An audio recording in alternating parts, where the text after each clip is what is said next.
தலை சுற்றுவதில் ரெண்டு வகை. ஒன்று, யாருக்கு தலை சுற்றுவதோ அவனுக்கு மயக்கமாவதை போல உணர்வு இருக்கும். இன்னொன்னு, பக்கத்துல இருக்கிறதெல்லாம் சுத்தி எல்லாம் உலகமே சுத்தம், அவருக்கு பூமி சுத்துதுங்கிறது அவருக்கு தெரியும். டாக்டர்கிட்ட கூட முதல்ல அதானே சார் கேட்பாங்க. அதான் கேட்பாங்க, நாங்களும் அதான் கேட்போம். ஏப்பா உனக்கு தலை சுத்துதா இல்லை உனக்கு உலகம் சுத்துதா அப்படி. பொதுவாக பித்தம் அதிகமானால் தலை சுற்றும், மயக்கம் வரும். இப்போ பித்தத்தை கட்டுப்படுத்த வேண்டும். அவர்களுக்கு பித்தத்தினால் தலை சுற்றுகிறதா என்பது கண்டுபிடித்து பித்தத்தை குறைப்பதற்குரிய மருந்துகளை கொடுக்க வேண்டும். இந்த கம்ப்யூட்டரில் ஒர்க் பண்ணிட்டு இருக்காங்க பாருங்க, சிஸ்டத்தையே பார்த்துக்கிட்டு அவங்களுக்கு அப்புறம் நேரங்காலம் கணக்கு இல்லாமல் அமெரிக்கன் டைமுக்கு இங்கே ஒர்க் பண்ணிட்டு இருப்பாங்க. ரொம்ப ஸ்ட்ரெஸ் ஆகும். அந்த ஸ்ட்ரெஸ் ஒரு காரணம். அடுத்து இந்த கழுத்து அசைத்து செயல்படுவதற்கு உருவாக்கப்பட்டது. ஸ்ட்ரெஸ்ஸு, ஆன்சைட்டி, அதனாலேயும் அந்த வெர்டிகோ வரும்.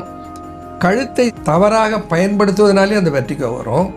இரவு நிறைய கண் விழித்து வேலை பார்ப்பவர்களுக்கும் அந்த வெர்டிகோ வருகிறது. அப்போது வெர்டிகோவை எப்படி சரி செய்து கொள்வது?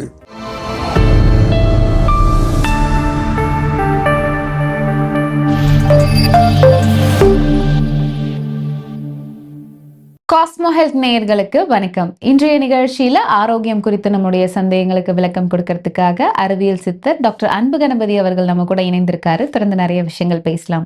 சார் வணக்கம். வணக்கம்மா, எப்படி இருக்கீங்க சார்? நல்லா இருக்கேன் சார். இன்றைய நிகழ்ச்சியில நிறைய பேருக்கு ரொம்ப நல்லா ஹெல்தியா இருப்பாங்க. திடீர்னு எங்கேயாவது வெளியே போயிட்டு வந்தாலோ இல்ல வீட்டுல இருக்கும் போதோ சரி, எந்த உடல் உபாதையும் இல்லாட்டினாலும் இந்த தலை சுற்றுறது மாதிரி ஒரு விஷயம் அவங்க ஃபீல் பண்ணுவாங்க. ஏன் அப்படின்றது நமக்கு தெரியாது. நல்லா ஹெல்தியா தான் இருந்திருப்பாங்க, அன்றாட வாழ்க்கை முறை நார்மலா தான் இருக்கும். இந்த திடீர் தலை சுத்துறது, இதற்கான காரணம் என்ன சார்? இதற்கு என்ன சித்தர்கள் தீர்வுகள் கொடுத்திருக்காங்க? நல்ல ஒரு கேள்வி இது. தலை சுற்றுதல் அதில் ரெண்டு வகை உண்டு. ரெண்டு வகை இருக்கு. நம்ம தலை சுத்துறதுன்னு பொதுவாக சொல்லிடுறோம். தலை சுற்றுவதில் ரெண்டு வகை. ஒன்று, யாருக்கு தலை சுற்றுவதோ அவனுக்கு மயக்கமாவதை போல உணர்வு இருக்கும். இன்னொன்னு, பக்கத்துல இருக்கிறதெல்லாம் சுத்தி எல்லாம் உலகமே சுத்தம், அவருக்கு பூமி சுத்துதுங்கிறது அவருக்கு தெரியும். டாக்டர்கிட்ட கூட முதல்ல அதானே சார் கேட்பாங்க. அதான் கேட்பாங்க, நாங்களும் அதான் கேட்போம். ஏப்பா உனக்கு தலை சுத்துதா இல்லை உனக்கு உலகம் சுத்துதா அப்படி. இந்த தலை சுற்றுதல்ல அப்படி இருக்கு. இன்னொன்றுமா, இந்த தலை சுற்றுதல்னு நாம் ஒரு வார்த்தை தமிழில் சொல்கிறோம், ஆங்கிலத்தில் ஏராளமான சொற்கள். டிசினஸ் தலை சுற்றுதல், கிடினஸ் மயக்கம் இருக்கு, சூனாதல் சொயின்னு சுற்றி கீழே விழுந்துப்படுறது மயக்கம் அடைதல், வெர்டிகோன்னு ஒன்று இருக்குமா. இப்போ நீங்கள் சொன்னீங்க பாருங்கள், ஆரோக்கியமாக இருக்கிறாங்க, நல்லா இருக்காங்க, ஆனால் அவங்க திடீர்னு தலை சுற்றுதுங்கிறார்கள். அதை ஆங்கிலத்தில் வெர்டிகோன்னு சொல்லுவாங்க. இந்த தலை சுற்றலுக்கு என்ன காரணம்? இப்போ கருவுற்று இருக்கிற பெண்ணுக்கும் தலை சுற்றல் இருக்கும், நாசியா, வாமிட்டிங், ஹெட்டக்கு இருக்கும். அதெல்லாத்தையும் இது கூட கொண்டு வந்து இணைக்க முடியாது. ஆனால் பொதுவாக பித்தம் அதிகமானால் தலை சுற்றும், மயக்கம் வரும். அப்போ பித்தத்தை கட்டுப்படுத்த வேண்டும். அவர்களுக்கு பித்தத்தினால் தலை சுற்றுகிறதா என்பது கண்டுபிடித்து பித்தத்தை குறைப்பதற்குரிய மருந்துகளை கொடுக்க வேண்டும். ஒன்று. இன்னொன்று, ரொம்ப டென்ஷன், ஆன்சைட்டி, ஸ்ட்ரெஸ் இருந்தால் தலை சுற்றும். டென்ஷன், ஆன்சைட்டி, ஸ்ட்ரெஸ் இருந்ததுனாலே ப்ரெஷரும் கூடும். இது பிபி வேரியேஷன் ஆகும். அதனாலேயும் தலை சுற்றும். எதனால் தலை சுற்றுகிறது என்பதை அறிந்து அதற்குரிய மருத்துவத்தை ஒரு மருத்துவர் என்ற முறையில் நாங்கள் பார்க்க வேண்டிய பொறுப்பு எங்களுக்கு இருக்கிறது. இப்போ நீங்கள் சொல்லுவது என்ன? பொதுவாக நல்லா இருக்காங்க, ஒரு சிம்டம் இல்லை, திடீர்னு தலை சுற்றுதுங்கிறாங்க. அதுதான் நீங்கள் சொல்கிறீங்க. அப்படி சொல்லப்படுவது மோஸ்ட்லி எதுனாமா, இந்த வெர்டிகோன்னு ஆங்கிலத்தில் சொல்கிறாங்க பாருங்கள், அதுதான் வரும். அது யாருக்கு பெரும்பாலும் இருக்கும்? இந்த கம்ப்யூட்டரில் ஒர்க் பண்ணிட்டு இருக்காங்க பாருங்க, சிஸ்டத்தையே பார்த்துக்கிட்டு அவங்களுக்கு அப்புறம் நேரங்காலம் கணக்கு இல்லாமல் அமெரிக்கன் டைமுக்கு இங்கே ஒர்க் பண்ணிட்டு இருப்பாங்க. ரொம்ப ஸ்ட்ரெஸ் ஆகும். அந்த ஸ்ட்ரெஸ்ஸு ஒரு காரணம். அடுத்து இந்த கழுத்து அசைந்து செயல்படுவதற்கு உருவாக்கப்பட்டது. ஆனால் அந்த கழுத்தை நம்ம இப்படியே பார்த்துக்கிட்டு கண்ணையும் அசைக்கிறது இல்லை, கண் எரியுது, கண் வலிக்குது, அடுத்த நாள் கழுத்து வலிக்குது, இடுப்பு வலிக்குது, இந்த மவுஸ் அப்படியே ஆட்டிட்டு இப்படியே பார்த்துக்கிட்டே இருக்கிறது. இதனுடைய விளைவு என்னென்னாமா, மயக்கம் வருதல் என்ற ஒரு நிலையை கழுத்தில் ஏற்படுத்தி விடுகிறது. எப்படி? இந்த எலும்பு கம்ப்ரெஸ் ஆகி இந்த எலும்பின் உள்ளே இருந்து வருகிற நரம்புகள் அழுத்தப்பட்டு அதன் விளைவாக தே டெவலப் வெர்டிகோ. இதோட சிம்டம்ஸ் என்னலாம் இருக்கும் சார்? இப்ப எங்களுக்கு இந்த பிரச்சனை இருக்கு அப்படிங்கிறத நாங்க எப்படி தெரிஞ்சுக்கலாம்? வெர்டிகோ அப்படிங்கிறதுக்கு முதல் அடையாளம் என்னன்னா, காலையில எழுந்த உடனே தள்ளுற மாதிரி சுத்தும். எழுந்ததும் எழுந்திருக்கிற போது உலகமே சுத்தம், தள்ளுற மாதிரி இருக்கும். அது வெர்டிகோவினுடைய எளிய அடையாளம் கண்டுபிடிச்சு போடுறாங்க. அப்புறம் சில போஸ், இப்போ கீழே உட்காந்துருந்து எழுந்தீங்கன்னாக்கா டக்குன்னு தள்ளும். அது ப்ரெஷர்லேயும் தள்ளும். அதை நாம தான் அதை கொஞ்சம் புரிந்து கொள்ள வேண்டும். ஆனால் வெர்டிகோ இருந்ததுன்னா கண்டிப்பாக அவர்களை தள்ளிவிடும், தள்ளியே விட்டுடும், திடீர்னு விழுந்துற அளவுக்கு கொண்டு போயிடும். அப்போது இந்த வெர்டிகோ என்பது கழுத்திலே இருக்கிற 7 கழுத்து எலும்புகள், செர்விக்கல் வெர்டிபிரேன்னு சொல்லுவாங்க. அந்த எலும்புகளுக்கு இடையில இருந்து வருகிற நரம்புகளை அந்த எலும்பு அப்படியே அசையாமல் இருந்து அழுத்துவதனால் ஏற்படுகிற மயக்கம். அப்போ ஸ்ட்ரெஸ்ஸு, ஆன்சைட்டி, அதனாலேயும் அந்த வெர்டிகோ வரும். கழுத்தை தவறாக பயன்படுத்துவதனாலே அந்த வெர்டிகோ வரும். இரவு நிறைய கண் விழித்து வேலை பார்ப்பவர்களுக்கும் அந்த வெர்டிகோ வருகிறது. அப்போது வெர்டிகோவை எப்படி சரி செய்து கொள்வது, அது ரொம்ப முக்கியம். இதுக்கு வயசெல்லாம் கிடையாதா சார்? வயசு இல்லைம்மா, இளைஞர்களுக்கு வருது. 15-20 வயது இளைஞர்களுக்கு வருது, முதியவர்களுக்கும் வருது, வாலிபத்தில் இருப்பவங்க யாருக்கு வேணாலும் வருது. யார் யாரெல்லாம் வாழ்க்கை முறையை சரியாக நடக்கவில்லையோ அவங்களுக்கெல்லாம் வருது, அப்படிதான் சொல்லுவாங்க. வயசெல்லாம் கிடையாது. வயசெல்லாம் கிடையாது. சரி, இதுக்கு என்ன மருத்துவ முறைகள் இருக்கு சார்? இதுக்கு வந்துமா முதல் மருத்துவம் பயிற்சி, எக்ஸசைஸ். அதுக்கு நான் இப்போ கூட அதை செய்து காண்பிக்கிறேன், பார்க்கலாம். 3 பயிற்சிகள். அது என்னுடைய வெப்சைட்டில் போனோம்னா அந்த வெப்சைட்டில் இருக்கிறது அவங்க டவுன்லோட் பண்ணி பார்த்துக்கொள்ளலாம், யார் வேண்டுமானாலும். முதல்ல நல்லெண்ணெயை கழுத்தில் தேய்த்து நீவி விட்டு, கழுத்தில் எண்ணெய் தேய்க்கிறதுனால டாக்டருங்க முகம் சொல்லிப்பாங்க. ஏன்னா அவங்களுக்கு அதில் உடன்பாடு இல்லை, அவர்கள் படித்த கல்வியிலே அது போதிக்கப்படவில்லை, அவ்வளோதான். அவங்க நம்ம மேலே அவங்களுக்கும் கஷ்டம் இல்லை, நமக்கு அவங்க மேலே கஷ்டம் இல்லை, சரியாக புரிஞ்சுக்கிட்டோம்னா. கழுத்தில் கொஞ்சம் எண்ணெயை தடவி அந்த மசில்ஸ் எல்லாம் கொஞ்சம் ரிலாக்ஸ் ஆகும்படி விட்டு அது ரிலாக்ஸ் ஆன நிலையில் இந்த 3 பயிற்சிகள், ஒன்றுமா கர்தன் லோலாசனா என்று வடமொழியில் சொல்வார். கழுத்தை முன்னும் பின்னுமாக அசைக்கிற ஒரு பயிற்சி. எப்படி பண்ணும் சார்? இப்போ பாருங்க, உதாரணமாக நம்ம கால்லையோ எங்கே ஒரு இடத்துல ஒரு முள்ளு குத்தி விடுதுன்னு வச்சுக்கோங்க. அந்த முள்ளை எடுக்கிறதுக்கு நேராக எடுக்கிறத விட அந்த முள்ளை ஒரு ஊக்க வைத்துக்கிட்டு இப்படி அப்படியே ஆட்டணும்னா அது வெளியே வந்துடும். ஆட்டினா அது அங்கேயே தானே இருக்கணும், ஆனால் ஆட்டினா அது வெளியே வந்துடும். அந்த பிரின்சிபலை கழுத்தில் பயன்படுத்தணும். அதற்கு 2 முத்ராக்கள் கையாளப்படுகிறது, ஒரு பயிற்சி செய்யப்படுகிறது. இந்த முத்ராவில் ஒரு பயிற்சிக்கு பேர் உஷாஸ் முத்ரான்னு பேர். இந்த விரல்களை இப்படி இணைத்து கொண்டால் அதற்கு உஷாஸ் முத்ரான்னு பேர். இந்த கட்டை விரலை இப்படி உயர்த்தி பிடித்தால் இதற்கு மேரு முத்ரான்னு பேர். மேரு முத்ரா, உஷாஸ் முத்ரா என்று 2 முத்திரைகள். அதனோட கூட ஒரு பயிற்சி, ரொம்ப சிம்பிளாக எல்லாருமே செய்யலாம். அப்போவே இன்ஸ்டண்ட்டாக கழுத்தில் இருக்க வலியும் போயிடும், அந்த தலை சுற்றுறதும் போயிடும்.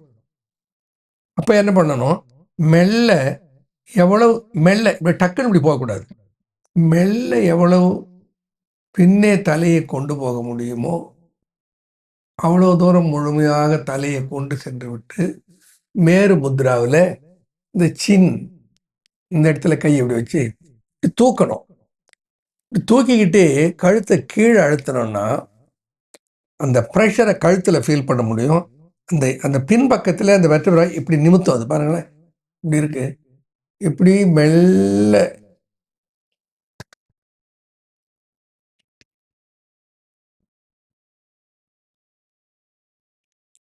இங்கேருந்து இந்த மாவாயை சின்ன எடுக்கக்கூடாது, அங்கேயே இருக்கட்டும். இந்த கையை கோத்துக்கிட்டு விரல்களை பின்னால் பிடரியிலே வைத்து கீழே கையை அழுத்தி கொண்டு அப்படியே தலையை நிமித்த வேண்டும். இவ்வளவு மெல்ல வரணும், டக்குன்னு நிமித்தக்கூடாது. மெல்ல எவ்வளவு பின்னால் போக முடியுமோ அவ்வளவு பின்னால் முழுமையாக அங்கேயே இருக்கட்டும்னு தலையை வச்சுட்டு கை விரலை எடுத்து மேரு முத்ரா வச்சு மோவாயில் சின்னில் வச்சுட்டு மேலே தூக்கிக்கிட்டே கீழே கொண்டு வரணும்.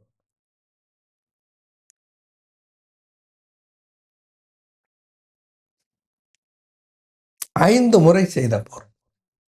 இப்படி முன்னும் பின்னுமாக கழுத்தில் இருக்கிற எலும்புகளை அந்த ப்ரெஷரோட அதை ஃபீல் பண்ணுவாங்க. எப்படின்னா இந்த கழுத்தில் வந்து அந்த ப்ரெஷர் வந்து அவங்க ஃபீல் பண்ணுவாங்க.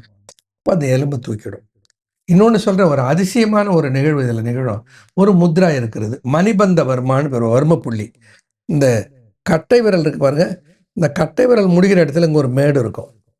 இந்த மேட்டுக்கு பேர் மணிபந்த வர்மான்னு பேர், வர்ம புள்ளி. அதே மாதிரி இந்த கையில் ஒரு வர்ம புள்ளி இருக்கும். இந்த வர்ம புள்ளி நெக்கு லாக்கை ரிலீஸ் பண்ணுற கீ. ஆச்சரியமாக இருக்குது பாருங்க. இப்போ யாராலும் நம்ப மாட்டீங்க. இப்போ நீங்களே செய்து பார்த்தீங்கன்னா, அடடே இது என்ன வியப்பாக இருக்கிறத நீங்களே உணர்வீங்க. இந்த இந்த கை இரண்டையும் இப்படி கொண்டு வந்து இந்த புள்ளி, இந்த கட்டை விரலுக்கு அடியில் இருக்கிற அந்த புள்ளி இப்படி சந்திக்குமாறு இப்படி வைத்துக்கொண்டு, தாமரை மலர் போல் அந்த கையை இப்படி வச்சுக்கிட்டு மோவாய் கீழே வச்சுட்டு மெல்ல அப்படி கழுத்தை திருப்பினீங்கன்னா, சாதாரணமாக திருப்ப முடியறதை விட அதிகமாக திருப்பி கொண்டே இருக்கலாம். இன்னும் திருப்பலாம், இன்னும் திருப்பலாம், இன்னும் திருப்பலாம். ஆச்சரியமாக இருக்கும். அந்த அந்த டென்ஷனை கழுத்தில் ஃபீல் பண்ண முடியும். பிறகு மெல்ல அப்படியே நேராக வந்து விட்டு திரும்ப இடது பக்கம் அதே போல் மெல்ல இந்த புள்ளியை மட்டும் கொஞ்சம் இயக்கி கொண்டே இருக்க வேண்டும். இந்த புள்ளியை இயக்கி கொண்டே திருப்பினால் இன்னும் திருப்பலாம். அங்கே ஒரு ஃபியூ செகண்ட்ஸ் நிறுத்திட்டு திரும்பங்க கொண்டு வந்தோம். இப்போ பார்த்தீங்கன்னா கழுத்தில் இருக்கிற உபாதைகளை அனைத்தையும் துரத்துகிற ஆற்றல் பெற்றது இந்த பர்டிகுலர் மணிபந்த வர்மாவில் செய்கிற இந்த இடவல கழுத்து அசைவு. ரொம்ப சுலபமான பயிற்சி, செய்வதற்கு ஒன்றும் சிரமம் இல்லை. இது மாதிரி ஒரு 4-5 பயிற்சிகள் இருக்கின்றன. குறிப்பாக இந்த 2 பயிற்சிகள் அந்த பயிற்சிகளே கிங் அப்படின்னு சொல்லலாம். அதுக்கு வெளி உபயோகத்துக்கும் உள் உபயோகத்துக்கும் நம்ம மருத்துவமனைக்கு வராங்கன்னு வச்சுக்கோங்க. ஃபார் எக்ஸாம்பிள் நீங்கள் கேட்பீங்க, சித்த மருத்துவத்தில் அதுக்கு ஒரு விடிவு இருக்கிறதா அப்படின்னு. மருந்துகள். ஆமாம், அப்படி பார்க்குற போதுமா நம்முடைய மருத்துவமனைக்கு வருபவர்களுக்கு இந்த கழுத்தில் காலர் போட்டுக்கிட்டு வர நெக் ப்ராப்ளம் உள்ளவங்களுக்கும் சரி, வெர்டிகோ பிரச்சனை இருப்பவர்களுக்கும் சரி. நான் வெர்டிகோவுக்கு காரணம் 2. ஒன்று பிரெயின் ரிலேட்டட் ஸ்ட்ரெஸ் ஆன்சைட்டி, இன்னொன்று அதே நேரத்தில் கழுத்திலே இருக்கிற பாதிப்பு. இந்த 2ஐயும் கரெக்ட் பண்ணுறதுக்கு ஏற்ற மாதிரி 2 உள்ளுக்கு சாப்பிடுகிற மருந்தும் ஒரு வெளி உபயோகத்துக்குரிய மருந்தும் ஒரு பயிற்சியும் கொடுத்துருவேன். That's all. Within a month they become normal. திரும்ப வர்றது கிடையாது, திரும்ப வராது. ஏன் வரப்போகுது? அது சரியாக போச்சே. அப்போது உள்ளுக்கு சாப்பிடுவதற்கு பிராமி என்று ஒரு நர்வ் கரெக்ஷன் ஃபங்க்ஷன் உடைய வல்லாரை, பிரமி, தூதுவளை, அரிசி திப்பிலி இவைகளை அடங்கிய ஒரு மூலிகை மருந்து பிராமி என்று ஆல் சித்தா லைசன்ஸ்டு ப்ராடக்ட் அன்பு ஃபார்மாவில் தயாரிக்கிறோம். அதுக்கு உள்ளுக்கு கொடுக்குறோம். இன்னொன்று அந்த ஜாயிண்ட்டை ஸ்ட்ரெங்தன் பண்ணுவதுக்கு ரொமா, மூட்டு வலி சம்பந்தமான நோய்களுக்கெல்லாம் ரொமாட்டிசம்னு சொல்லுவோம். ரொமா என்று அந்த மாத்திரைக்கு பெயர். அதை உள்ளுக்கு எடுத்துக்கொண்டு வெளியிலே தடவுவதற்கு ருத்வா என்று ஒரு ரோலாரில், நம்ம ரோலார் தானே இப்போ ஃபேமஸ். எண்ணெயை போட்டு தேய்ச்சா கசகசன்னு இருக்குது, ஐயா மேலே ஒட்டுது. இது ஒட்டாத தெரியாமல் அப்படியே போட்ட உடனே இல்லை, தைமால் இருக்கிறது, யூக்கலிப்டிஸ் ஆயில் இருக்கிறது, அது வந்து அப்படியே உடனே உள்ளே அப்சர்வ் ஆகிடும். வெளியில் எண்ணெய் இருக்கிற மாதிரியே தெரியாது. ஏன்னா எண்ணெய் பசியால் இல்லை, மயன தைலம், மாதகேசரி தைலம் இருக்கிறது. ஆனால் அதெல்லாம் வெளியில் தெரியாது, அப்படியே அப்சர்வ் ஆகிடும். அதை போட்டு தேய்ச்சிட்டு இந்த பயிற்சியை பண்ணாங்கன்னாமா 1 மாதம் வெர்டிகோவிலேருந்து வெளியே வந்தோம்னா மயக்கமாவது, தலை சுத்துறதாவது இல்லாமல் போயிடும். அவ்வளோ அருமையான ஒரு தயாரிப்பாக சித்தர்கள் சொல்லி இருக்கிற வழி தலை சுற்றலை அறவே நீக்குகிற வல்லமை பெற்றவைகள். நிச்சயமா. ஸோ இன்றைய நிகழ்ச்சியில் எங்களுடைய நேயர்களுக்காக இந்த தலை சுற்றுதலுக்கு சித்த முறையில் என்ன மாதிரியான தீர்வுகள் இருக்கு, என்ன மாதிரியான பயிற்சிகள் வீட்டில் இருந்தபடியே பண்ணலாம் அப்படின்றத பற்றி ரொம்ப தெளிவான விளக்கம் கொடுத்தீங்க. நன்றி சார். நன்றி, வணக்கம்.